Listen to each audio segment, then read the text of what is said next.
Assalamualaikum warahmatullahi wabarakatuh. Berjumpa lagi kita di dalam rancangan Kisah Seram Netizen. Ya, sekali aku nak mengucapkan terima kasih banyak-banyak kepada yang masih lagi sudi untuk menonton rancangan Kisah Seram Netizen ni. Kepada yang baru saja subscribe channel aku ni, terima kasih banyak-banyak sebab sudi subscribe. Kepada yang belum subscribe dan sedang menonton, sedang mendengar, korang boleh tekan butang subscribe di bawah. Dan jangan lupa untuk menekan butang loceng supaya korang akan mendapat notifikasi setiap kali aku memuat naik video yang terbaru. So kisah seram netizen ni sepatutnya aku siarkan pada hari Khamis malam Jumaat. Namun kerana kesibukan, aku agak sibuk juga dalam 2-3 minggu. Dalam 2-3 minggu sejak akhir-akhir ni aku agak sibuk. So aku upload video ni agak lewat lah. Dan aku rasa mungkinlah lepas ni aku akan upload pada hari Jumaat. Mungkin antara 2 hari tu lah, Khamis atau Jumaat, antara 2 hari tu. So tak boleh nak sure sebab memang agak busy dengan kerja hakiki aku. So nak cari masa untuk buat recording ni pun kadang tak tentu bila. Alright. Dan kepada yang baru first time follow rancangan Kisah Seram Netizen ni, aku nak ceritakan secara ringkas apa benda Kisah Seram Netizen ni kan. Kisah Seram Netizen ni adalah sebenarnya sebuah rancangan di channel YouTube aku, iaitu channel YouTube Syed Izzuan, di mana rancangan ni adalah tentang aku akan membaca kisah-kisah seram yang telah dikirimkan oleh para netizen lah. Di mana para netizen ni dia boleh hantar cerita seram diorang melalui 2 medium. Satu menggunakan Facebook. Aku ada letak link Facebook aku dekat ruangan description. So korang boleh hantar cerita seram korang. Korang klik link tu, kemudian hantar message kepada aku lah berkenaan dengan kisah seram korang, ataupun kisah seram siapa-siapa saja, tak kisah, yang pernah korang dengar ke, korang boleh share dengan aku. Dan ataupun lagi satu, korang boleh hantar kisah seram korang tu melalui email lah. Aku ada letak juga alamat email aku di dalam ruangan description. So kalau sudi nak kongsikan kisah seram korang, sudi nak aku bacakan kisah seram korang, korang boleh share cerita korang melalui Facebook aku ataupun email. Apa-apa pun korang, kepada yang dengar, ingat ni ingat satu benda ni, ingat kisah seram yang aku sampaikan ni tak dapat dipastikan, tak dapat nak disahkan kebenaran dia. Jadi anggaplah apa yang korang dengar ni hanyalah sekadar hiburan. Yang boleh mengesahkan benda ni hanyalah orang kata apa, yang kongsikan cerita ni dengan aku. Dia orang yang alami sendiri lah. Dia orang je yang boleh sahkan sama ada cerita yang dikongsikan tu benar ataupun tidak. Tapi kalau korang dengar, korang rasa macam tak percaya, itu terpulang kepada diri masing-masing. Jadi pada hari ni aku nak kongsikan 2 cerita kepada korang semua. Jadi cerita yang pertama ni, kita tak nak buang masa. Aku pun dah banyak berbual kosong ni. Mesti ada yang macam, apa ni, nak dekat 4 minit dah ni sembang sorang-sorang. Kita masuk terus ke cerita yang pertama. Cerita pertama ni aku dapat daripada email yang dihantar oleh Encik Rosham, nama dia. Bukan nama sebenar. Dia minta supaya kata apa, tak sebutlah nama sebenar dia. So dia ubah nama dia jadi Encik Rosham. Kisah Encik Rosham ni adalah berkenaan dengan gangguan yang dia alami semasa dia menginap di salah sebuah hotel di Port Dickson. Nama hotel tak boleh sebut lah sebab hotel ni masih beroperasi. So kalau kita sebut, takut-takut nanti akan menjejaskan kata apa, bisnes hotel tersebut. Tak bagus lah. Tambah lagi sekarang tengah COVID, PKP, kan ada yang dia orang tak dapat dia orang tak dapat keuntungan daripada perniagaan dia orang disebabkan cerita ni. Aku rasa tak patut lah. Alright. So ini berkenaan dengan Cik Rosham yang mengalami gangguan di salah sebuah hotel di Port Dickson. Jadi tanpa kita membuang masa, jom kita ikuti cerita penuh daripada saudara Rosham. Assalamualaikum sir. Waalaikumsalam.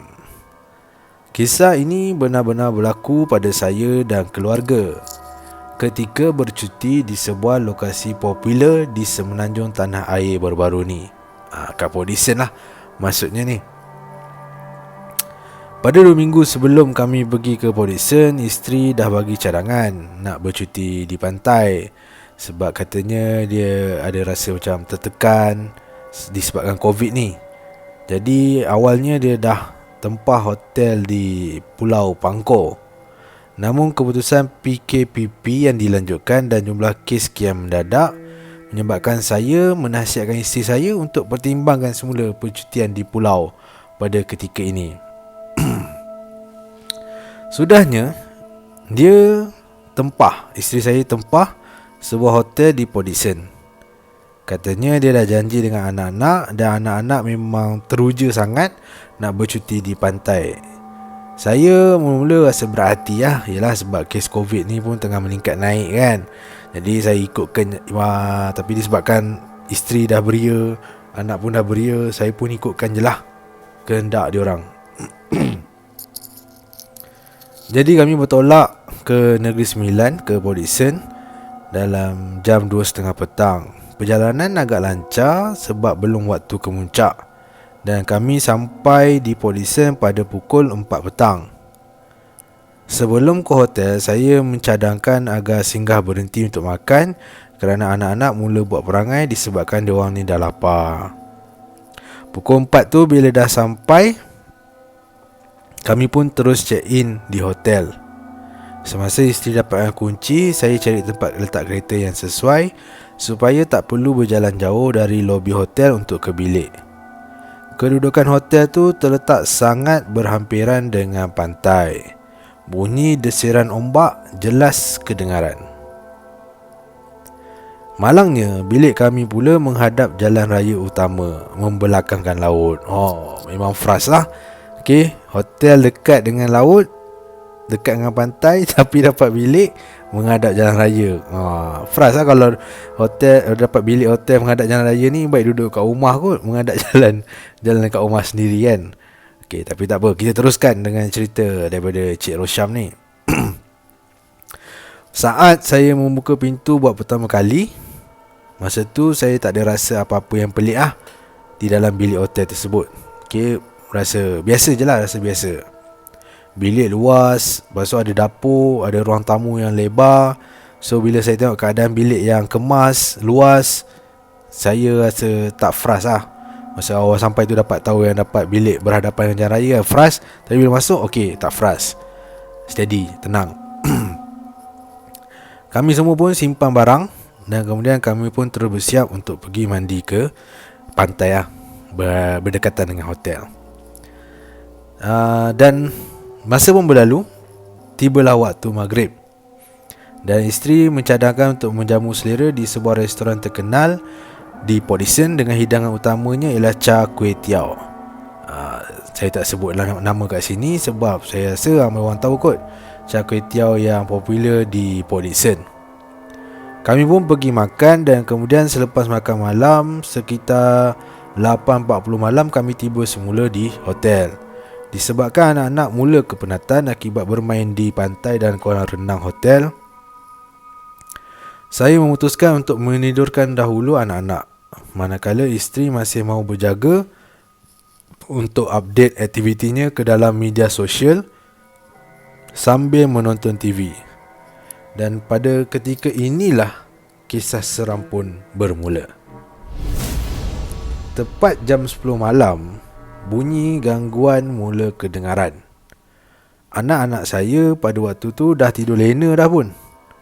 Manakala saya yang awalnya nak keluar semula ke ruang tamu untuk teman isteri yang ada kat ruang tamu masa tu, terbatal.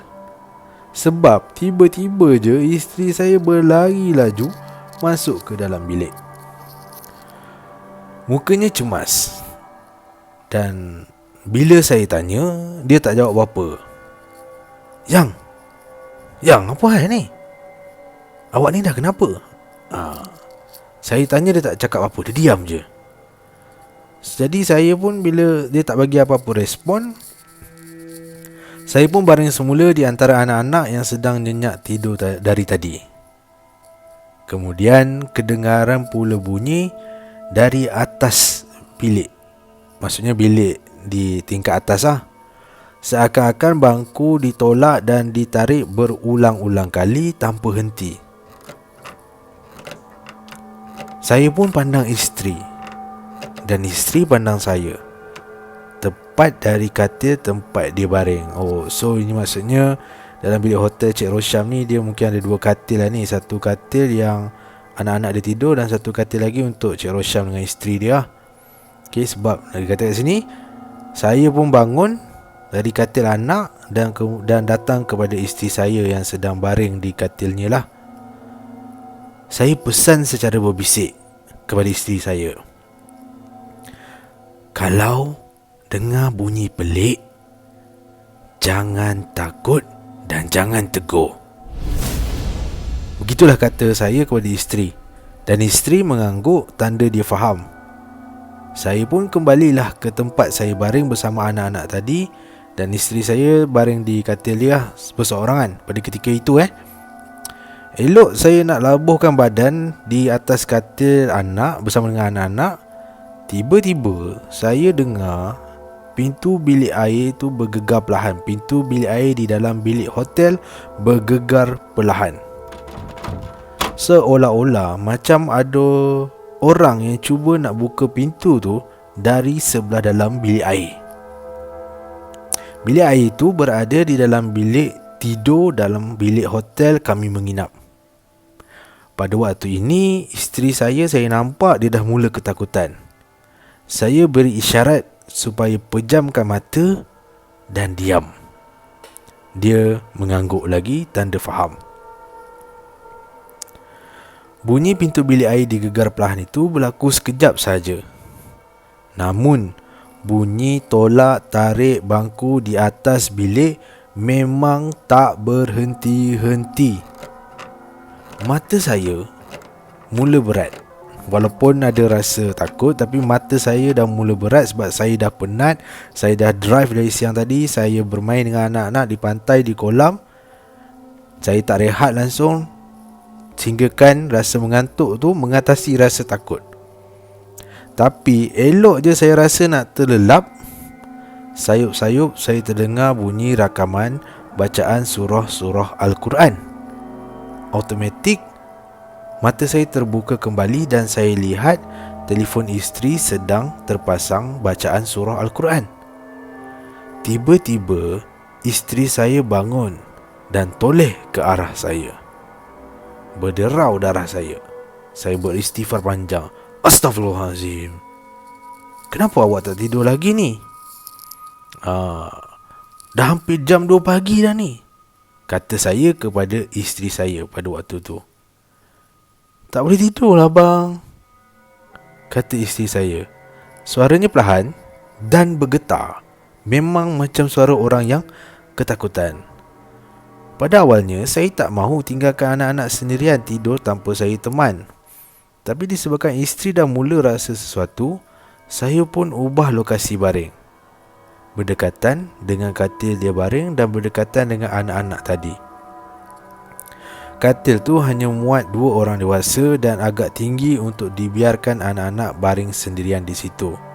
Disebabkan itu, saya pun bentangkan cadar di lantai untuk saya baring. Oh, kira ada ruang tengah ni, Cik Rosham dia baring kat tengah-tengah lah antara 2 katil. Abang, tadi pintu bilik ditolak berulang kali, kata isteri saya. Kan kaki abang betul-betul kat pintu bilik tu. Macam mana abang tak rasa ada benda tolak pintu? Soal saya. So, isteri saya cakap pintu bilik ditolak berulang kali. Tapi saya ada dekat dengan pintu, tapi saya tak rasa yang pintu tu bergegar, yang pintu tu macam ditolak berulang kali. Saya tak rasa. Kemudian isteri saya cakap dengan suara yang macam dah nak menangis, "Sebab abang tahan kaki pada pintu tu lah. Pintu tu tak boleh buka. Kalau tak, mesti terbuka punya," kata isteri saya. Suara dah macam nak nangis. Dah. Tidur je, jangan fikirkan sangat," kata saya untuk tenangkan isteri.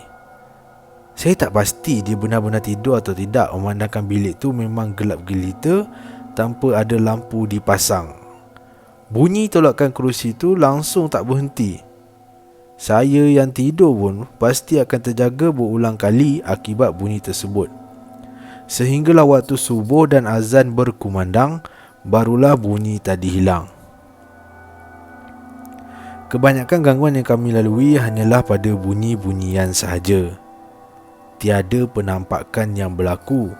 Cuma dapat dilihat tombol pintu bilik dipulas-pulas untuk dibuka sahaja.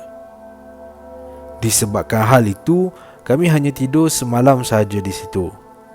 Niat awalnya untuk tidur 2 malam langsung dibatalkan. Setibanya kami di rumah, isteri tunjukkan saya nama hotel yang kami menginap itu. Dan nama hotel tu ada dalam senarai hotel yang diganggu. Bukan ni, nama hotel tu adalah senarai hotel yang berhantu dan yang tersiar di dalam sebuah laman web. Tak cukup dengan tu, kawan isteri saya juga ada cerita yang dia pernah mengalami perkara yang sama di hotel tersebut.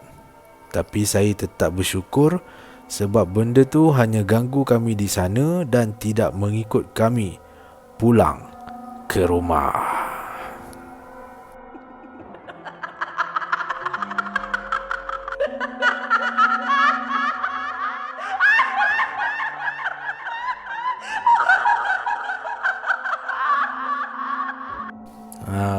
Jadi itulah dia kisah yang dikongsikan oleh Encik Rosyam berkenaan dengan gangguan yang dia alami di sebuah hotel di Port Dickson. Okay. Dan bila isteri dia balik, isteri dia check dalam website, rupa-rupanya hotel tu telah disenaraikan sebagai salah sebuah hotel yang berhantu. Lepas tu tanya kawan lah, sembang kawan pun kata, betul lah, hotel yang kau duduk tu memang hotel berhantu. Lagi scary lah. Okay. Tapi itulah, walaupun dia bunyi-bunyi saja kan, memang kita akan rasa takut tu memang boleh ada lah, walaupun sekadar bunyi. Kena pula Cik Rosyam kata dalam ni, dia kata selain daripada bunyi tu, bunyi kerusi meja ditarik, ditolak di tingkat atas, di bilik atas, kemudian pintu pula digegar dan siap nampak tombol macam nak dibuka, dipusing-pusing. Dah lah tidur dalam gelap kan. Lagi scary lah. Tapi kira Cik Rosyam ni macam steady jugalah kan. Dia boleh buat dirt, dia boleh tidur juga. Mungkin sebab macam dia cakap dia rasa ngantuk, rasa penat dia lagi kuat daripada rasa takut tu. Apa-apa pun terima kasih kepada Cik Rosyam sebab sudi kongsikan kisah seram berkenaan gangguan yang dialami di sebuah hotel di Port Dickson. Jadi sekarang ni kita akan sambung dengan kisah seram yang kedua, datangnya daripada Cik Nisa. Cik Nisa Cik Nisa. Ni berkenaan dengan, dia bukan macam gangguan tapi dia nampak benda yang dia tak tahu apa benda tu. Dia nampak benda tu, sekali benda-benda tu hilang. So tanpa kita buang masa, jom kita tengok. Jom kita sama-sama dengar kisah penuh daripada Cik Nisa. Okay, so pada tahun 2017. Okay, so kejadian ni dia berlaku pada Cik Nisa pada tahun 2017. Pada tahun 2017, saya baru saja nak balik rumah dari pejabat. Dan saya pada waktu itu bekerja pada hari Ahad sebagai pembantu penyelidik katanya, dan sedang sibuk membuat pengumpulan data. Jadi selepas dah habis kerja di pejabat, saya nak balik rumah lah. Dan daripada pejabat saya nak balik rumah, ada dua jalan yang saya boleh ikuti untuk saya sampai ke rumah.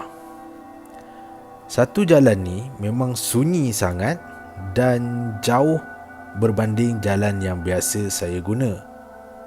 Okey, dan jalan yang biasa saya guna ni, saya pernah kemalangan seorang diri ketika pada waktu maghrib.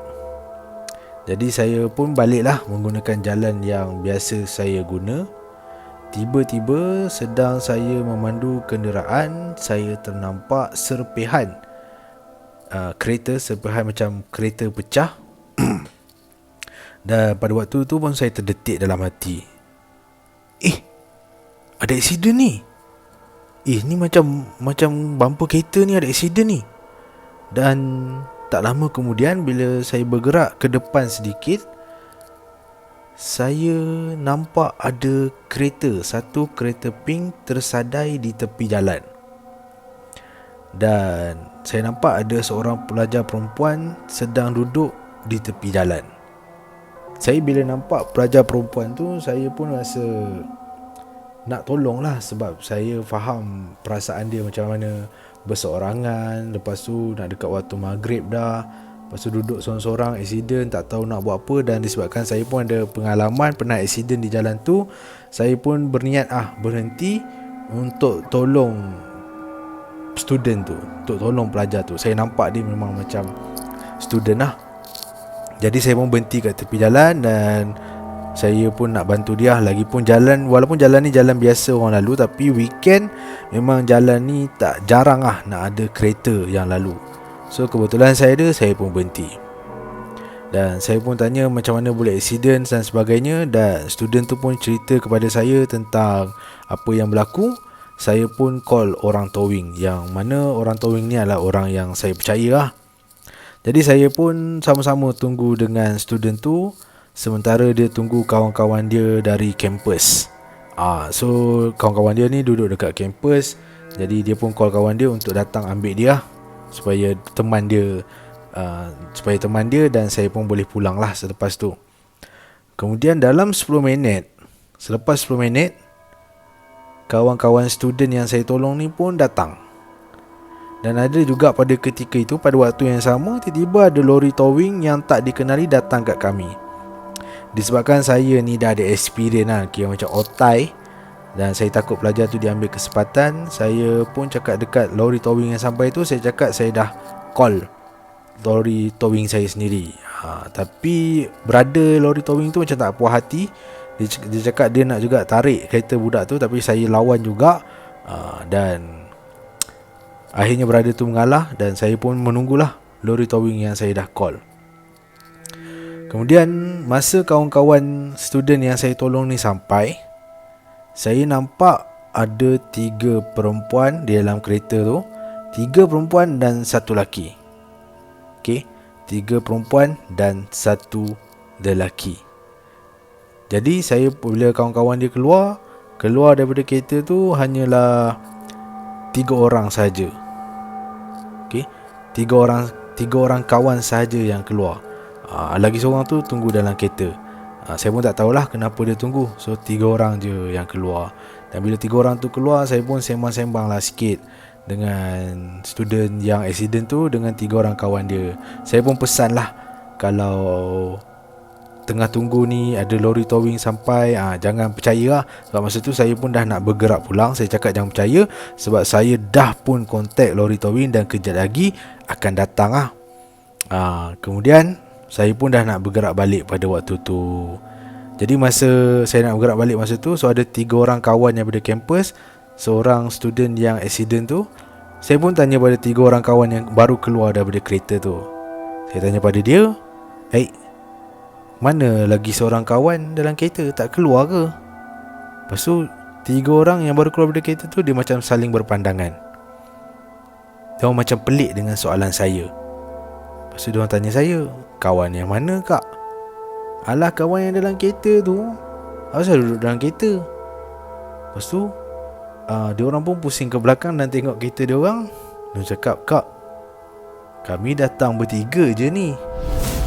Masa tu saya pun dah rasa pelik semacam, sebab saya memang nampak ada 4 orang. Memang ada 4 orang yang saya nampak, keluar 3 orang, dan ada seorang lagi saya perasan memang dalam kereta. Tapi bila pusing balik tengok, memang tak ada orang dalam kereta. Saya masa tu pun dah lah tak nak macam takut-takutkan budak-budak ni. Saya pun kata, "Oh, tak apalah, akak salah tengok kot ni. Tak apalah. So korang duduklah sini, tunggu lori towing tu datang. Sebab akak pun nak balik lah ni, sebab akak ada nak kena cepat." Lepas tu diorang pun macam angguk-angguk dan ucap terima kasih pada saya. Dan kemudian saya pun naik kereta dan terus balik. Tapi dalam kereta tu sempatlah saya termenung kejap, saya terfikir sekejap apa sebenarnya yang dah berlaku. Sebab masa tu memang saya nampak ada orang. Memang saya nampak ada orang dalam kereta. Saya nampak 4 orang. Tapi tiba-tiba yang keluar 3 orang dan seorang dalam tu hilang. Macam tu saja. Jadi itulah saja kisah saya berkenaan pengalaman seram saya di kawasan yang biasa saya lalu. Tapi saya tak sangkalah saya boleh nampak sesuatu yang mungkin tak sepatutnya saya nampak. So itulah dia perkongsian daripada Cik Nisa berkenaan dengan dia nampak orang dalam kereta. Dia ingatkan kawan-kawan student accident tu, tapi rupanya bukan. Soalannya siapa yang menumpang masuk dalam kereta tu? Oh, ini nasib baik. Yelah, tolong orang pun waktu maghrib kan, mungkin ada benda lain yang pergi masuk menumpang sama dalam kereta tu, kita bukan tahu. Tapi nasib baik lah dia tak ikut Cik Nisa ni balik rumah, tumpang sama sekali. Jadi itulah saja perkongsian daripada aku. Perkongsian daripada aku membacakan kisah-kisah seram yang dikongsikan oleh para netizen ni.